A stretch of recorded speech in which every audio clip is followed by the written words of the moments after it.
क्या तहरीक इंसाफ और इस्टेब्लिशमेंट के बीच जो एक टसल है, कशीदगी है जो नज़र आ रही है, इसको दूर करने के लिए आपस में मुज़ाकरात करने चाहिए? आप भी तो जनरल बाजवा से मिलते रहे, अगर इमरान खान मिल ले तो कोई हर्ष तो नहीं है? मिले ना, मैं मिलता नहीं रहा, मेरी सिर्फ एक मीटिंग हुई है उनके साथ। नहीं, आपने कहा ना इसमें कोई हर्ज नहीं है। बिल्कुल मिले ना, किसने रोका है? वो तो दोबारा आप मिलने फिर मिल लेंगे आप। अभी बतौर कन्वीनर अवाम पाकिस्तान पार्टी भी आप मिले होंगे। किसको? जनरल आसिम मनीर जो हैं, मैं किसी को नहीं मिले। क्यों नहीं मिले? जरूरत नहीं है, मेरा कोई ताल्लुक नहीं है इस मामले से। अच्छा, पहले तो चलो और बात, मुझसे अगर कोई मशवरा करना चाहे तो मैं बिल्कुल पब्लिकली जाके मिलने तो आपके ख्याल में अगर मुझे मेरे साथ कोई ऐसी चीज़ है, मेरे पास नॉलेज है जिसको मुल्क को फ़ायदा मिल सकता है, मुझे प्राइम मिनिस्टर साहब बुला लें, उनको भी मिल लूंगा, जो बुला लें मिल लूंगा, जो भी फ़ायदा उठाना। हमारा पाकिस्तानी तो है ना, मेरी सिटीजनशिप तो ख़त्म नहीं हुई ना। नहीं बिल्कुल वो तो नहीं वापस लिया आपने। सर ये बताए ना कि एस्टैब्लिशमेंट और पीटीआई के दरमियान राब्ते होने चाहिए, मुज़ाकरात होने चाहिए। सर एस्टेब्लिशमेंट जाने और पीटीआई जाने, बतौर एक सियासतदान आपके ख्याल में मौजूदा हालात के अंदर ये इस बात? देखिए, अगर वो फरीक हैं एक दूसरे के तो बिल्कुल बैठ कर ये मामला तय होगा, लेकिन ये मामला अगर आपने तय करने हैं इसको एक बड़े प्लेटफॉर्म पर तय करें। आज ये बात तो दुरुस्त है ना कि आपस में फरीक बन गए ना, एस्टेब्लिशमेंट और पीटीआई फरीक हैं, ये बात तो हम सब मानते हैं ना। आप रोज़ अखबार बात भरे होते हैं, आज ही वो ये कह गया तो ये कह गया। आज एक ज़रूरत मुल्क की भी है, यहाँ एक मुल्क भी है बदकिस्मती से, यहाँ सिर्फ फौज नहीं है या पीटीआई नहीं है, पीएमएलएन, एक मुल्क भी है, 24 करोड़ लोग भी है। अवाम पाकिस्तान पार्टी कुछ नहीं मानते, हम अभी तक फ्री नहीं बने, हमें रहने दें।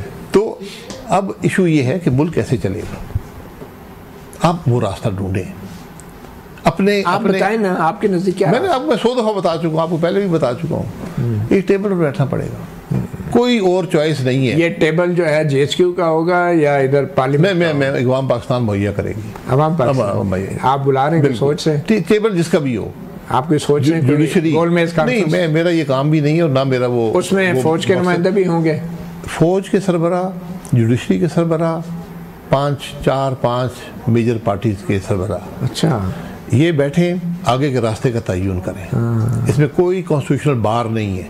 आज मुल्क के गैर मामूली हालात हैं, आपको हल भी गैर मामूली मिलेगा।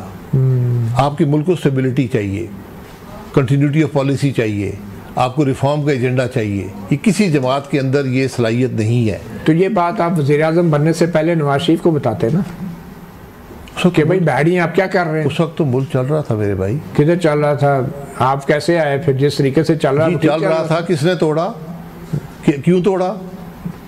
मियां साहब आज तक सवाल कर रहे, परसों भी उन्होंने सवाल किया, पिछले हफ्ते भी सवाल किया, मुझे क्यों निकाला? चलें सर, ये बताएं कि अभी जो इंटरनेट पे पाबंदियां लग रही हैं, 2016 में भी नून लीग पी का कानून लाई थी, अब ये इंटरनेट पे पाबंदियां, ये फायरवॉल, ये ट्विटर पे बंदिश, आपका क्या मौक़िफ़ है? वो वज़ीर साहिबा ने कह दिया है कि ये सब जो मतीउल्लाह जान वीपीएन इस्तेमाल करता है, क्योंकि हमने पाबंदी लगा दी है तो अब लोग वीपीएन इस्तेमाल करते हैं।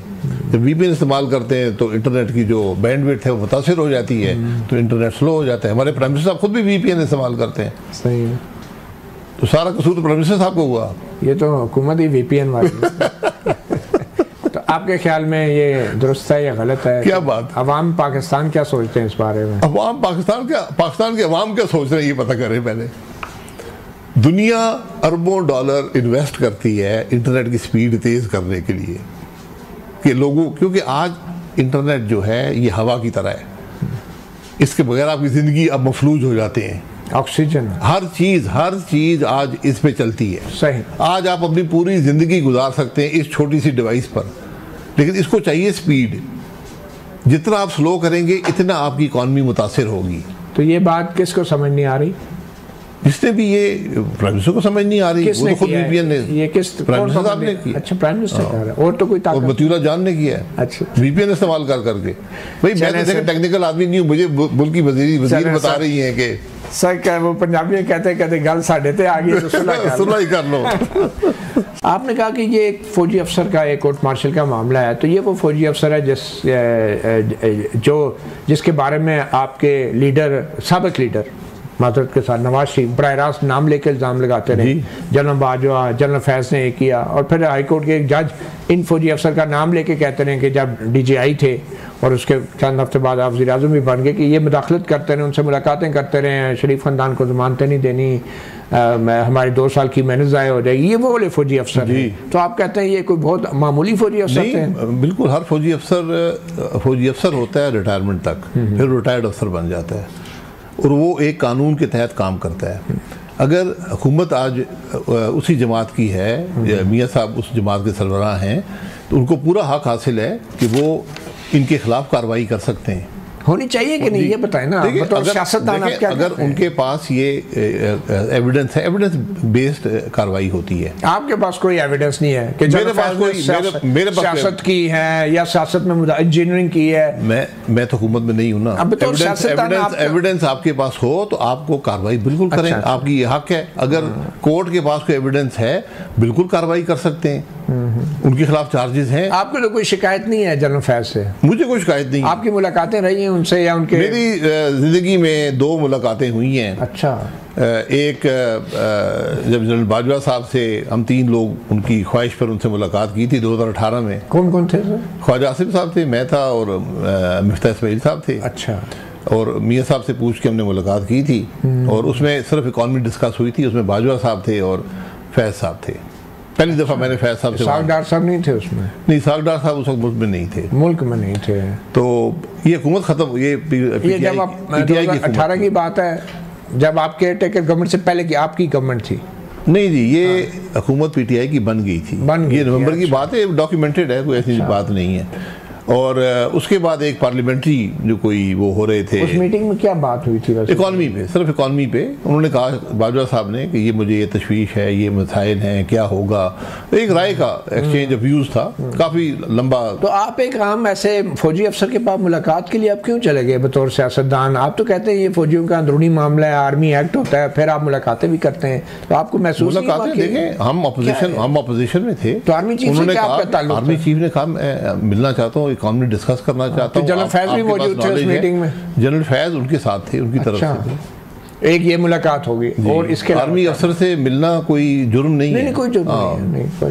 तो इसके अलावा क्या मुलाकात नहीं? 2 आप इसके अलावा एक पार्लियामेंट में उस वक्त ये कोई कानून चल रहे थे, हर नैब की अमेंडमेंट्स थी, हुकूमत भी शामिल थी, तो उसमें जनरल फैज एक दफ़ा मीटिंग में आए थे। ये 2 मीटिंग्स हैं।